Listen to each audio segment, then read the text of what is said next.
So as I've been sitting here listening to all these island nation talks, it sounds so familiar of the conversations we've had over the years. You being from the Bahamas, I'll start off with a little history. What we started in Panama. Some good news, bad news. When life throws you a lemon, you make lemonade. We were working with the president of Rotary Club of Newport Beach, and we do a lot of projects around the world. And one of the projects was to do a dental clinic in Bocas del Toro, Panama in 2020.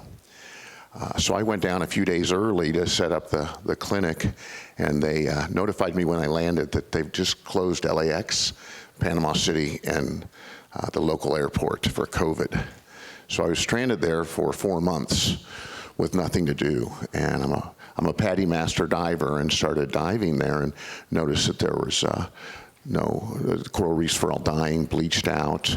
Lionfish had taken over a lot of the reefs, and so we created a program called the Panama Project, which grew from the rotary reefs, creating rotary reefs, seed banks, et cetera, to growing trees, reintroducing species, fighting lionfish, et cetera.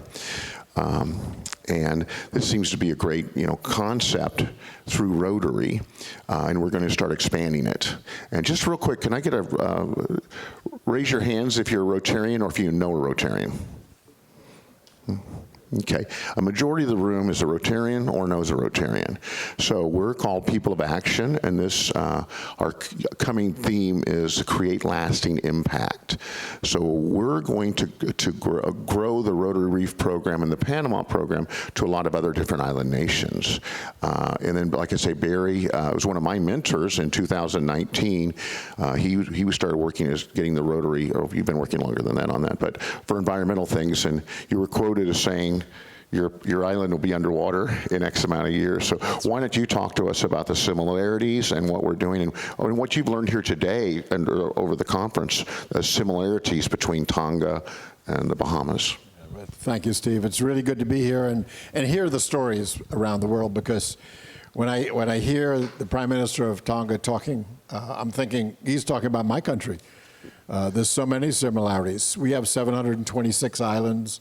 We are very diverse. We are an island nation, therefore we rely on our waters, and we need them.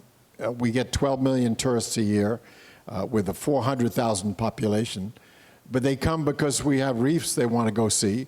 They come because we have things like flamingos. He talked about the whale, but we actually do some protection. We have some waters you cannot fish in, and we have an island that has a couple of thousand flamingos that humans are not supposed to go to. So if you get close and you can see 1,000 flamingos in flight, you'll never forget that as long as you live. It's phenomenal.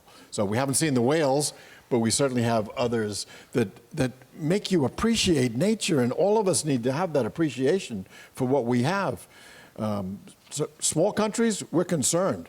And to hear the gentleman earlier talk about the Bahamas and where we stand, I have a great respect. Listening to the Prime Minister of Tonga is a refreshing politician, I have to say. And when I hear the gentleman from Mexico ask the question, I'm thinking, uh-oh, my politicians are all from Mexico. So we need to educate the politicians, go out and see it, as was said, and understand how important nature is to us. Great. And I think Matt and I both share the same SDG goal, the 17 partnerships for the goals. A lot of people don't know. Show of hands, who knows that the Rotary was instrumental in forming the United Nations?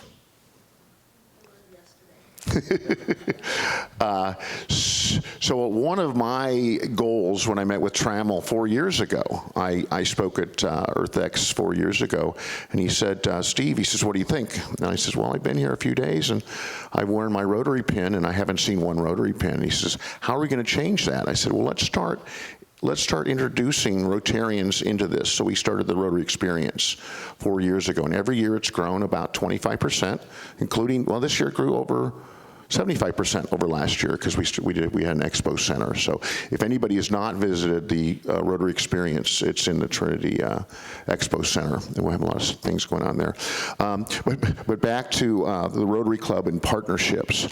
We've heard a lot from other people today, and we talk cross-pollination and doing partnerships with Rotary and government and other NGOs. What would your advice be to an NGO or a Rotarian how to work together? You know, it's really important that we appreciate that we don't want to do everything by ourselves. We can do so much, but we can do 10 times more when we start to partner with other organizations. As president of Rotary, I had the opportunity to meet with the president of Kiwanis, the president of Zonta, and one other president who I forget for the moment. But the four of us sat around a table, no staff, and we said, let's work together. If we have a community service week each year, then all our communities would appreciate how much that volunteers do to make our world a better place. We touch the lives of millions of people every year as just one organization. We could do even more when we partner with other organizations. It makes you stronger, it gives you more depth, it gives you an ability to raise more funds. There's so many positives to partnership. I'm a big believer in partnership. There's a lady here who is in Vermont who brings students from Vermont to the Bahamas to dive, and she's working with the Perry Institute. Perry Institute's working with us and with our National Trust to do more together with Rotary. Partnerships, to me, are critical, and we've got to stop working in silos and really work together. And which brings up a great point. I started this coral reef, they call the Rotary Reef Project in Bocas del Toro, and two coral companies, two coral organizations, NGOs, 10 miles apart, and they don't talk to each other. They don't share information. They're more competing for the small amount of local donations that they're missing the boat from working together. I always say a shoe store does better next to a shoe store, and working together and partnerships really work. I do want to do a little announcement. I'm kind of proud. We started the Rotary Reef program in 2020. It's now grown very, very large and has quite a success story. We've just been approached by Rotary clubs in Galapagos and Maui. We've started some in Patong Beach, Thailand, and we've just agreed to go ahead and do our next project in Tonga. And some of you might know our new project manager. She's been running around here a lot. Her name is Natalia, but she's going to spearhead the program for the Rotary Reefs in Tonga and the Galapagos project. So if anybody's interested in learning more about partnerships, we do a thing called volunteer tourism twice a year. We'll be going down to Panama in August, and we'll be planting trees, painting schools, and setting Rotary Reefs and doing educational programs. So we'd love to partner with everybody. Pretty much everybody in this room, most of you guys are Rotarians, but in your city, wherever you're doing something, there is a Rotary Club. I looked up, Tonga has 2 Rotary Clubs. So if Tonga has 2 Rotary Clubs, there's definitely one all over. So I encourage you to meet with other Rotarians here, discuss what you're doing, and discuss your goals, and discuss how we can work on them together to solve the problem and create lasting impact. Thank you. Is any questions for President Razin? One question, Rotary? No? Well, clearly all our Rotarians really understand Rotary. That's fantastic to know. And remember, Rotary clubs need to work together as well.